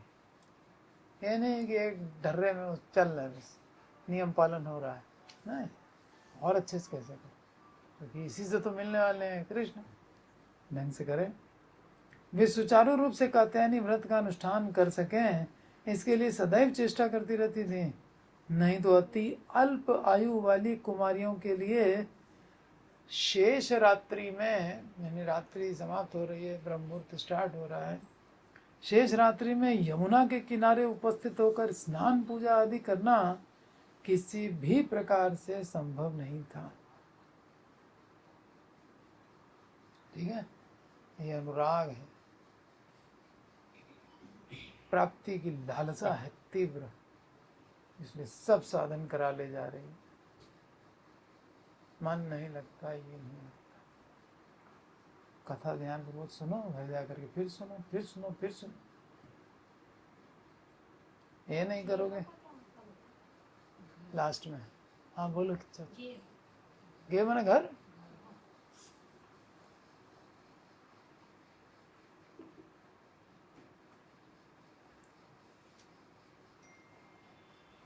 तो वरना 6 साल के बच्चों के लिए संभव ही नहीं है। कृष्णानुरागिनी गोप कुमारियां ब्रह्म मुहूर्त में यमुना स्नान का क्लेश सहन कर, यथा विधि स्नान कर, यमुना के तट पर बालू की मूर्ति बनाकर। रोज बालू की मूर्ति बनाते हैं और रोज खुद ही विसर्जित कर देते हैं। वो शो नहीं करना चाहती हैं कि हम कर रहे हैं, किसके लिए व्रत कर रहे हैं, किस तरीके से कर रहे हैं, इसके लिए विसर्जन होता है। आप तो बस गणेश जी की मूर्ति ले आए, विसर्जन करना है। क्यों विसर्जन करना भाई, इतनी सुंदर मूर्ति है। या मिट्टी की बनी हुई मूर्ति को नहीं माना जाता है? अरे चित्रलिखित भी माना जाता है, बालू से बनी हुई मानी जाती है। गणेश जी तो बड़े डिवोटी हैं, नहीं विसर्जित कर मालूम नहीं।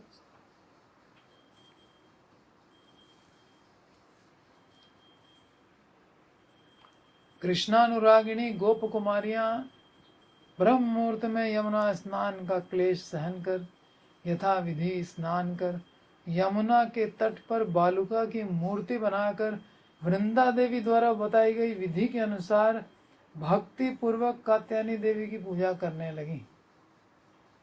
विधि बताई किसने? वृंदा देवी ने। और ये भक्ति पूर्वक करने लगी कात्यायनी देवी की पूजा।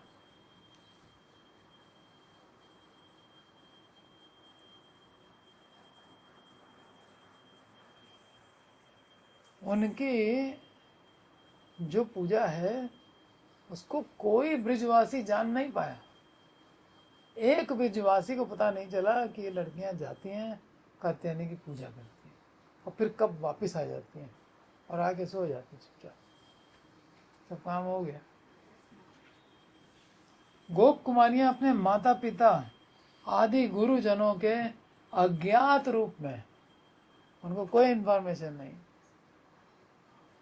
रात्रि के अंतिम भाग में शैया त्याग कर चल दी। अब 2:30-3 में तो चल देती हूँ। आधी रात को निकल गई घर से, सब सो रहे हैं खर्राटे मार के। उनको उनके अज्ञात रूप में यमुना किनारे पहुंचती। वहां यथाविधि स्नान और कात्यायनी पूजा आदि समापन कर सूर्योदय के पूर्व ही अपने घर में लौट आती। आती तो सब सोते हुए मिल रहे।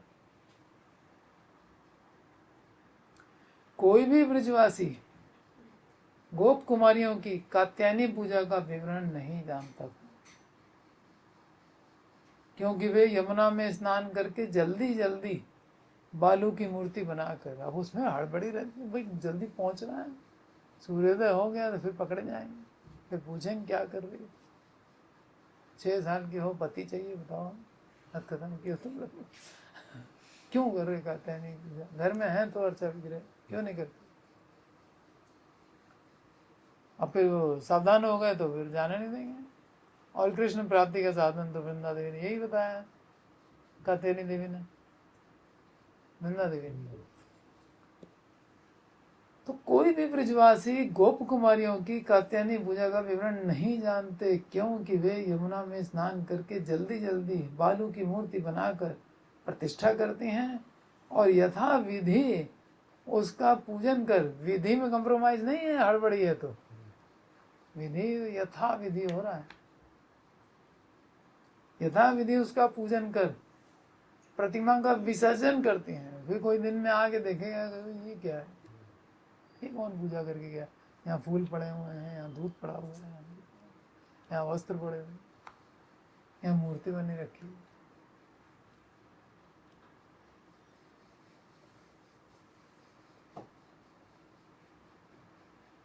पूजन करके प्रतिमा का विसर्जन कर देते हैं ताकि कोई जान न पाए, और पूजा स्थान को मार्जन कर देते हैं। स्थान की सफाई तो फूल पत्ती कुछ नहीं, तब जमुना प्रवाहित हो गई पूजा और घर आके सो गए चुपचाप। नाटक कर रहे हैं सोने का, तुमको कहाँ नींद पड़ी हुई है? और पूजा स्थान को मार्जन कर अपने अपने घर चले जाते। तो विग्रह कितने तरह के होते हैं भागवतम में बताया गया है कि शैली, दारुमयी, लौही, लेप्या, लेख्या, चसैकति, मनोमयी, मणिमयी, प्रतिमा अष्टधा स्मृता। भगवान उद्धव को बता रहे हैं मेरी जो प्रतिमा है वो इन 8 तरह से बनती है।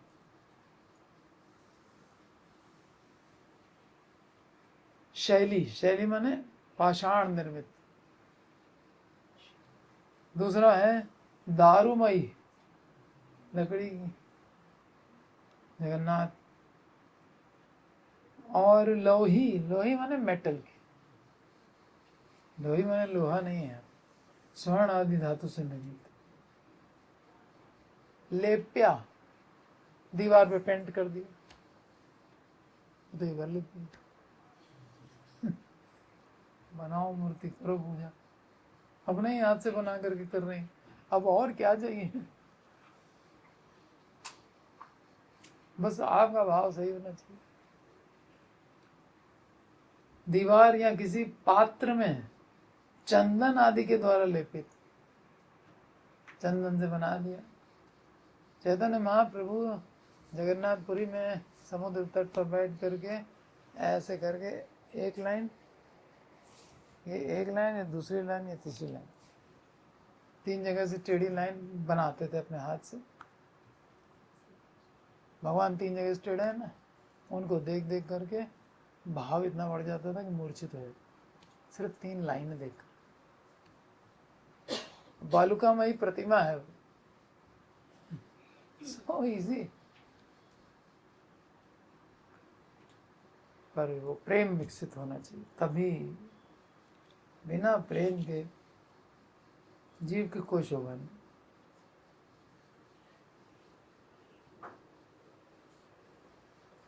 तो शैली, दारुमयी, लौही, लेप्या और लेख्या।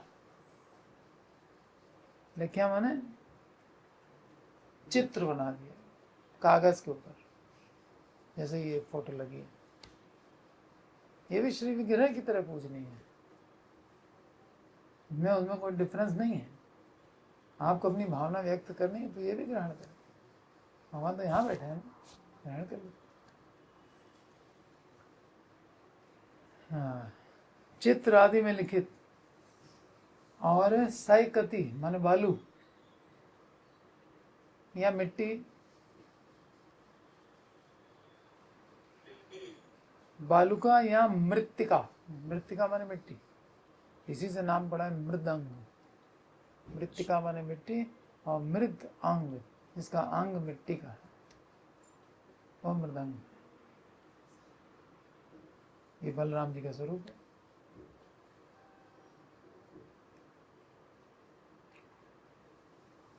आदि के द्वारा निर्मित हो। हृदय में चिंतित, वो भी कुछ नहीं कर पा रहे हो तो मन में खाली भगवान का ध्यान कर लो, और जो ऑफरिंग करनी है कर दो, हो गया एक्सेप्ट।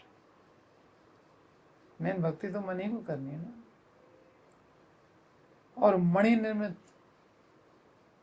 बहुत धन है तो मणियों से निर्मित करा के बड़ा मंदिर बना दो, दुनिया पूरी आएगी, दर्शन करेगी।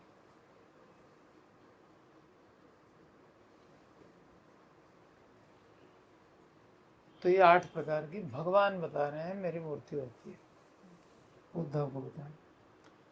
यद्यपि वे आयु में बालिकाएं थीं तथा शीघ्रातिशीघ्र पूजा समाप्त करने के उद्देश्य से उन्होंने व्यग्र होकर बालू की मूर्ति बनाई थी। और जल्दीबाजी में कैसी मूर्ति बनती, एक तो वो कोई आर्टिस्ट नहीं है, ऊपर से इतनी सारी हैं। वो कहेगी ऐसे बनाओ, वो कहेगी ऐसे बनाओ, लेकिन कोई मतभेद नहीं था। जो एक बना रहा है बनाना, इसमें ये नहीं था कि हम बताएं नहीं।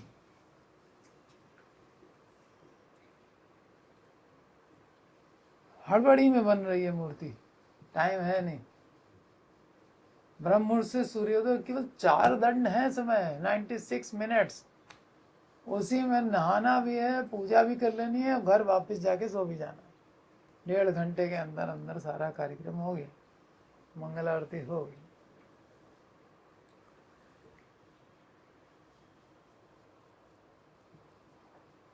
यद्यपि वे बालिकाएं थीं तथा शीघ्रातिशीघ्र पूजा समाप्त करने के उद्देश्य से उन्होंने व्यग्र होकर बालू की मूर्ति बनाई, परंतु फिर भी उनका यह कार्य अशास्त्रीय नहीं है। मैंने कहा है भागवत में, क्योंकि प्रेमवान भक्त प्रेम के आवेश में, प्रेमवान भक्त प्रेम के आवेश में जो कुछ भी करता है वह कभी भी शास्त्र बहिर्गत नहीं हो सकता, और शास्त्र के बाहर की चीज कर ही नहीं सकता, उसी के अंदर में रहेगा। कौन? जो प्रेमवान भक्त है, इसको प्रेम हो चुका, और भावावेश में, प्रेमावेश में जो भी कुछ कर रहा है सब ऑथेंटिक है।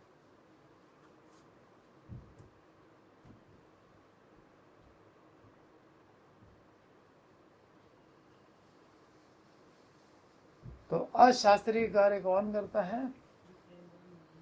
जो प्रेमवान नहीं। प्रेमवती गोप कुमारियां कृष्ण प्राप्ति की व्याकुलता में अधीर होकर वृंदा देवी के उपदेशानुसार कृष्ण प्राप्ति की व्याकुलता में अधीर हैं, धीरज खो चुके हैं। व्याकुलता के कारण प्रेमवती हैं, प्रेमवती गोप कुमारियां कृष्ण प्राप्ति की व्याकुलता में अधीर होकर वृंदा देवी के उपदेशानुसार कात्यायनी देवी की पूजा में प्रवृत्त होकर यथा विधि आसन, स्वागत विधि, पाद्य, अर्घ्य, षोडश विधि होती है, षोडशोपचार कहते हैं उसको। अब पूरा 16 विधियों का पालन करते हुए गोपियां कर रहे हैं। षोडशोपचार के द्वारा भक्ति भाव से उनके चरणों में पुनः पुनः कृष्ण प्राप्ति की अभिलाषा व्यक्त करने लगी। बार बार उनसे कह रहे हैं कृष्ण को पति बना। क्या है? नंद गोप सुतम देवीम पतिम में कुरुते नमः। बारंबार यही बोलते रहते, अलग अलग शब्दों में, कभी कोई गोपी बोलती, कभी कोई बोलती।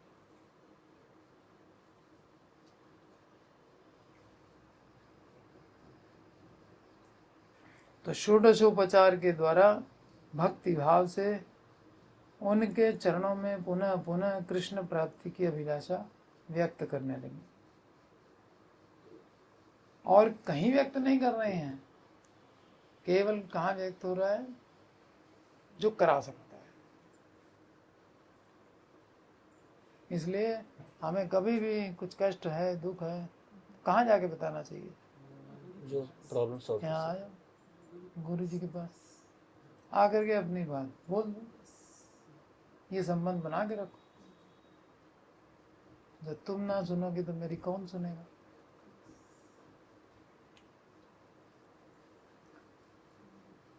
पुनः पुनः कृष्ण प्राप्ति की अभिलाषा व्यक्त करने लगी। यद्यपि वे आयु में बालिका हैं एवं पिता माता आदि गुरुजनों के अनजान में रात्रि के अंत में अति सावधानी से जमुना किनारे आकर कात्यायनी देवी की पूजा करती हैं,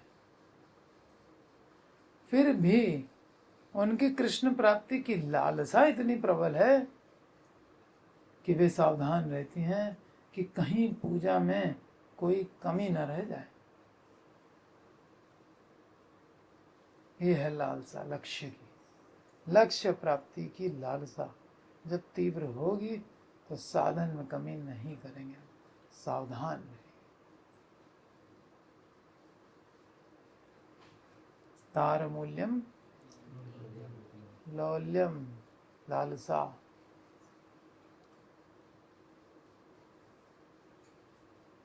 कहीं पूजा में कमी नहीं रह जाए, जिससे कि उनकी कृष्ण प्राप्ति में बाधा ना आ जाए। इसलिए वे जी जान से चेष्टा करके पाद्य, अर्घ्य, फल फूल आदि द्वारा पूजा करती हैं।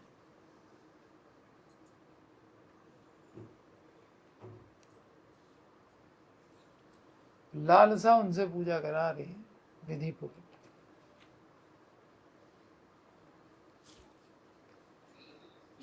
और इसमें षोडशोपचार का स्टार्टिंग बताया कि देवी का आह्वान किया तो पहले उनको आसन दिया जाएगा, फिर स्वागत के वचन कहे जाएंगे। पहले तो बैठाओ, यहाँ भी आए हैं, खड़े ही हैं, आसन बाद में देंगे, पहले स्वागत बैठा दो अच्छी तरह से।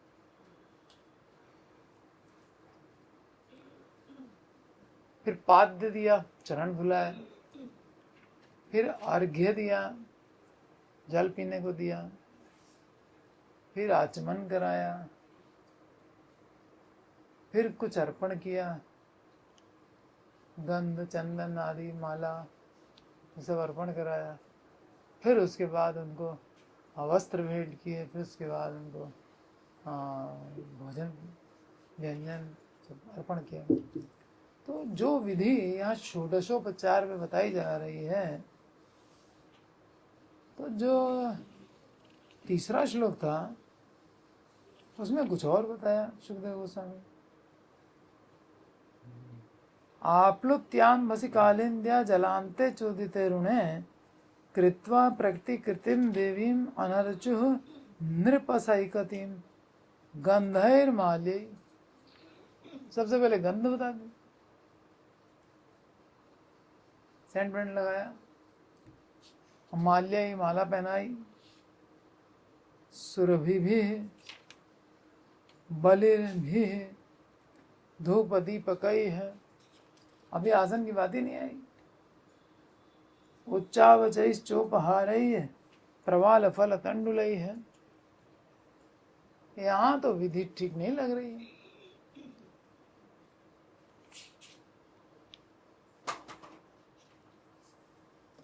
और आचार्य कह रहे हैं विधि पूर्वक किया।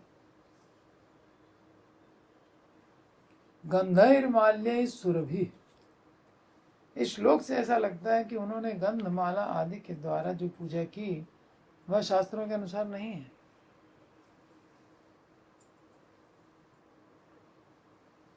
क्योंकि आसनम स्वागतम पाद्यम आचमनीयकम, ये षोडशोपचार का श्लोक है, इसके अनुसार तो हुआ ही नहीं। यहाँ आसनम देना चाहिए तो गंधैर्माल्यै सुरभि।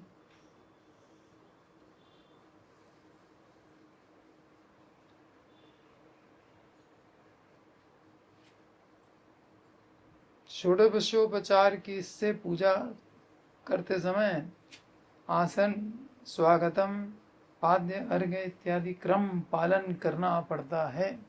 सीरियल से होना चाहिए सब चीज ऑफरिंग। यहाँ भी हम लोग करते हैं तो सीरियल से एक बना हुआ है सीरियल भगवान की पूजा का। परंतु गंधमाल्य श्लोक के अनुसार ब्रज कुमारियों ने सर्वप्रथम गंध चंदन अर्पण किया, फिर माल्य, इस प्रकार देवी की पूजा की। इसलिए उनकी पूजा में शास्त्रीय क्रम भंग हो गया, ऐसा प्रतीत होता है। केवल प्रतीत हो रहा है, क्रम भंग हुआ नहीं है। कैसे नहीं हुआ है? तो ऐसा प्रतीत होता है कि शास्त्रीय क्रम भंग हो गया, परंतु वास्तव में ऐसा नहीं है।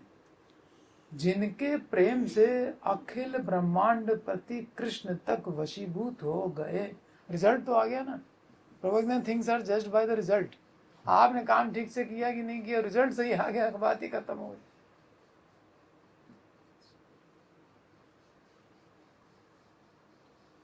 उससे जज कर लो ठीक से किया कि नहीं किया।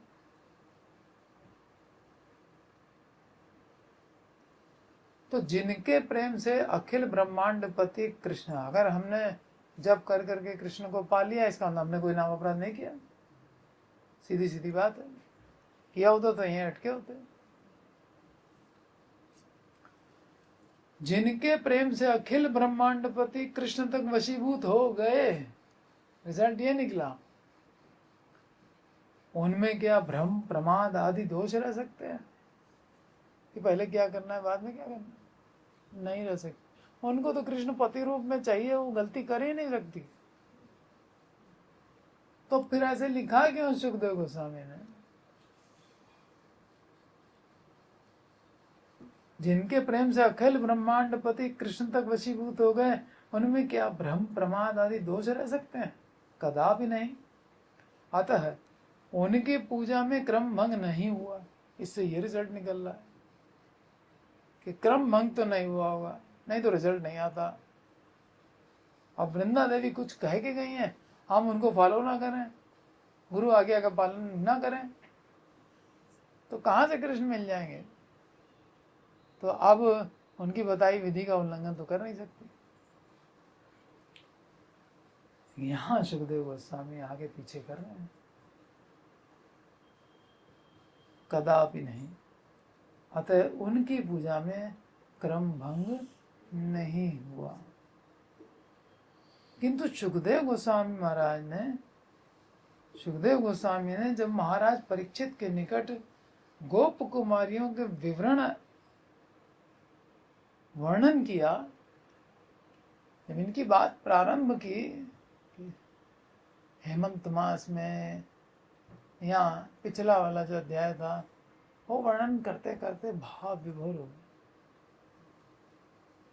सुखदेव गोस्वामी ने जब महाराज परीक्षित के निकट गोप कुमारियों का वर्णन किया, तब गोप कुमारियों के प्रेम की पर्यालोचना करते समय आत्मविस्मृत हो गए। सुखदेव गोस्वामी भूल गए। वो थोड़ी बात दे हैं कथा सुनाते समय के क्रम से बताएंगे, ऐसे ऐसे ऐसे पूजा की। अब उनको इतना उनके प्रेम के वशीभूत हो गए हैं, चित्त भावना भावित हो गया है कि अब उनको कहाँ होश, कथा बोलते जा रहे हैं, जो समझ में आ रहा है ये किया ये किया ये किया। गोप कुमारियों की प्रेम पर्यालोचना करते समय आत्मविस्मृत होकर वे क्रमानुसार वर्णन करने में समर्थ नहीं हो सके। उनकी क्षमता के बाहर हो गया सिस्टमेटिकली वर्णन कर पाना, इसलिए यहाँ श्लोक में आगे पीछे हो गया। अब वो भी तो कृष्ण भावना भावित है पूरी तरह से, गोपियाँ, उनसे ये भाव विभोर होने के कारण गलती हुई है या सुखदेव से हुई है, ये देखने वाली दृष्टि देखी।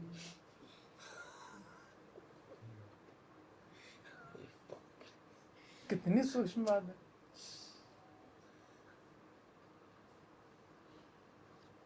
प्रणाम है गुरु परंपरा को बारंबार। गोप कुमारियों की कात्यायनी पूजा शास्त्र विधि के अनुसार थी या नहीं थी? थी। अब इस श्लोक से कोई प्रूव नहीं कर सकता, ये तो सुखदेव गोस्वामी के भाव के कारण ये श्लोक ऐसा हो गया। अब वो कहाँ बैठ के षोडशोपचार विधि आपको समझाएं, यहाँ टाइम है नहीं परीक्षित के पास, 1-1.5 दिन बचा है, 22वां अध्याय चल रहा है दशम स्कंद का, 2 दिन बचे होंगे।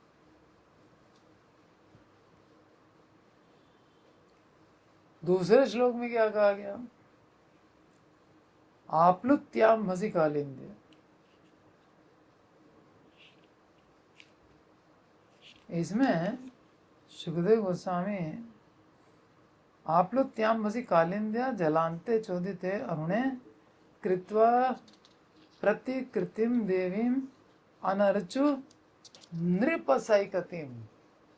यहाँ बीच में राजा का नाम लेकर के, हे राजा, ये देखो क्या हो रहा है। तो अब यहाँ नृप को क्यों संबोधित किया? हर श्लोक में तो नहीं कर रहे, नृप क्यों कह दिया? आप्लुत्याम भसी कालिंद आदि श्लोक में श्री सुखदेव जी ने सहसा नृप कहकर परीक्षित को संबोधित किया। इससे स्पष्ट जाना जाता है कि गोप कुमारियों के प्रेम व्यवहार की बात कहते कहते आश्चर्य युक्त हो गए। सुखदेव गोस्वामी 6 साल की बच्चियां विधि पूर्वक महीने भर यमुना के किनारे टाइम से बिना किसी को बताए, छोटे छोटे बच्चे कोई अच्छा काम करते हैं तो 10 लोगों को बताते हैं, ड्राइंग बनाते हैं, ड्राइंग दिखाते फिरते हैं, और ये इतना बड़ा काम हो रहा है, कृष्ण पति रूप में चाहिए, कात्यायनी पूजा चल रही, कोई जान नहीं पा रहा है, घर के लोग नहीं जान पा रहे हैं, कोई ब्रिजवासी नहीं जान पाया। तो ये सब सोच करके इससे स्पष्ट जाना जाता है कि गोप कुमारियों के प्रेम व्यवहार की बात कहते हुए आश्चर्य युक्त होकर बोले, हे राजा, हे नृप, देखो देखो कृष्ण प्रेम की कैसी अद्भुत शक्ति है। 6 साल की बच्ची ठंड में जाती है नहाने के लिए, अब कोई उसको ग्लोरिफिकेशन नहीं देता। हम तो ठंडे से नहाते, तुम क्या ठंडे से नहाते?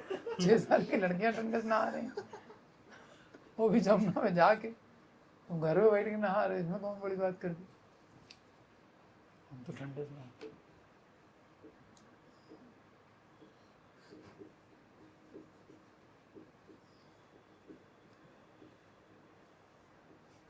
तो आश्चर्ययुक्त होकर बोले, राजा देखो देखो कृष्ण प्रेम की कैसी अद्भुत शक्ति है, क्या न करा ले, उनका खेल छुड़ा दिया, उनको एकांत में लाके बैठा दिया। छोटे बच्चे एकांत,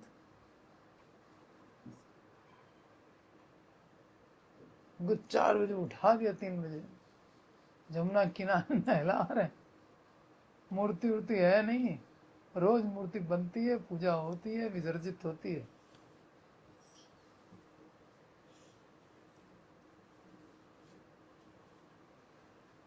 कृष्ण प्रेम की कैसी अद्भुत शक्ति है। जिन कन्याओं में अभी स्त्री पुरुष की भेद बुद्धि तक प्रकाशित नहीं हुई है,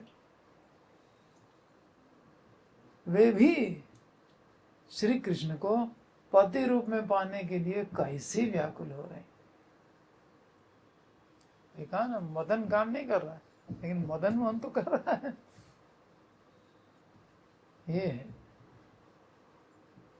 कृष्ण प्रेम की अद्भुत शक्ति, सब साधन करा ले जाते।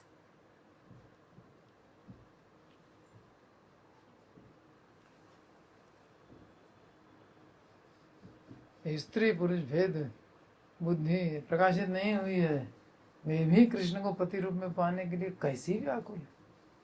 तथा जो बड़ी आयु वाली कन्याओं के लिए भी दुस्साध्य है,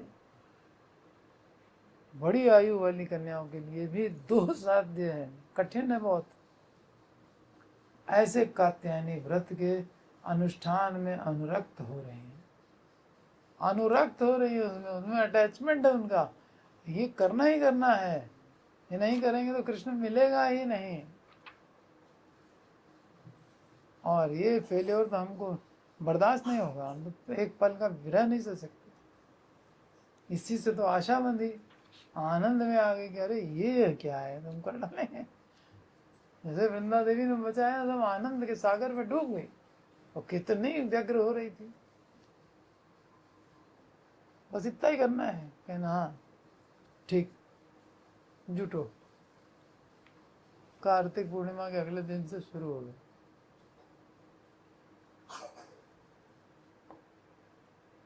जो बड़ी कन्याओं के लिए भी दुस्साध्य है, ऐसे कात्यायनी व्रत के अनुष्ठान में अनुरक्त हो रही हैं। इसके पश्चात श्री सुखदेव जी ने गंधैर्माल्यैः सुरभिभिः आदि श्लोक में गोपियों की कात्यायनी पूजा का वर्णन किया है, और इस पूजा का बहुत ही सुंदर और बहुत ही विस्तृत वर्णन ये आगे आ रहा है। आनंद वृंदावन चंपू ग्रंथ है, इसमें वर्णन किया गया है। इसको हम लोग नेक्स्ट टाइम करेंगे। आज समय हो गया है 5:30, तो आज की कथा यहीं तक। तो पूरा रसास्वादन करेंगे। एक एक श्लोक बहुत रस से सराबोर है और काफी लंबा तात्पर्य। दाई और प्रेमानंद हरी हरी बोल। अब ये सब्जेक्ट ऐसा है कि इसमें एक क्लास में तो होने वाला नहीं कि एक श्लोक हो जाए, 2-3 क्लासेस चलेंगे एक एक श्लोक, आगे तो और टफ होता जा रहा है सब।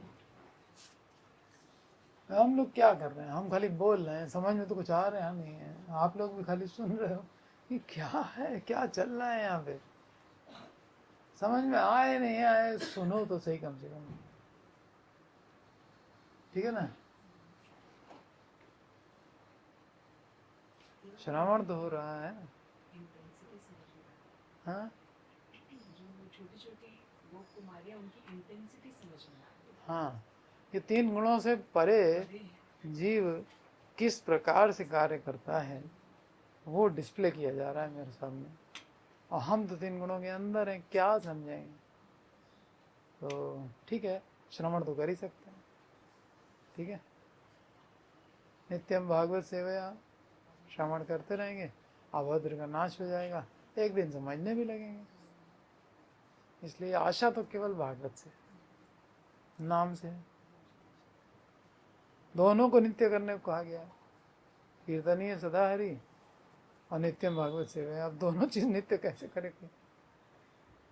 जो गुरु आज्ञा है ना, जब तो मिनिमम सबको करना ही चाहिए। फिर अगर आपका इंटरेस्ट जप में है और जप करो, और अगर आपका इंटरेस्ट भागवत में है खूब भागवत पढ़ो, लेकिन गुरु आज्ञा का तो पालन करना ही होगा। इसलिए ये नहीं कि दोनों बराबर है तो चैंटिंग ही छोड़ के बैठ गए, अरे भागवत ही पढ़ रहे हैं, नहीं। दोनों चीज़ पटरी पे, 2 पटरियां हैं जिसपे भक्ति की गाड़ी स्मूथ चलती। पढ़ते भी रहो। प्रभुपाद जी काहे के लिखता लिखे, जरूरी नहीं था तो क्यों लिख दिया। रात रात जाग रहे हैं, हम पढ़ेंगे नहीं, पढ़ेंगे नहीं तो आगे बढ़ेंगे नहीं, जपेंगे नहीं तो कृष्ण को पाएंगे नहीं, क्योंकि कलयुग में एक ही तो विधि है। और जब पढ़ करके जपेंगे तब होगा असली जाप, पढ़ के समझ के परंपरा से, तब आनंद में ही रहेंगे हमेशा। फिर आनंद से बाहर कोई निकाल नहीं सकता, फिर उसको कुछ नहीं भाएगा, उसी आनंद में रहेगा। भक्ति समुद्र सिंधु में डूब जाएगा। प्रेम नदी इतनी गहरी जो डूबे नहीं तो पार न जाए। पार करना है तो डूबना होगा, सर तक डुबोना पड़ेगा अपना भक्ति रस में। हो जाएगा, असंभव नहीं है, कुछ भी असंभव नहीं है। क्यों नहीं असंभव?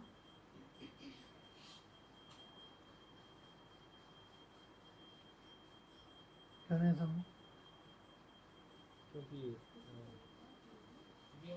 प्रेम के कारण कुछ भी असंभव। प्रेम है कहाँ मेरे पास, लेकिन हमारे लिए असंभव नहीं है। गुरु है ना, ये बोलो, हमारे पास प्रभुपाद है, कुछ असंभव नहीं, सीधी सीधी बात है। बस इनकी कृपा लेते रहो, एक निष्ठ होकर। जैसे अनन्य होना चाहिए ना, वैसे ही अनन्य यहाँ भी।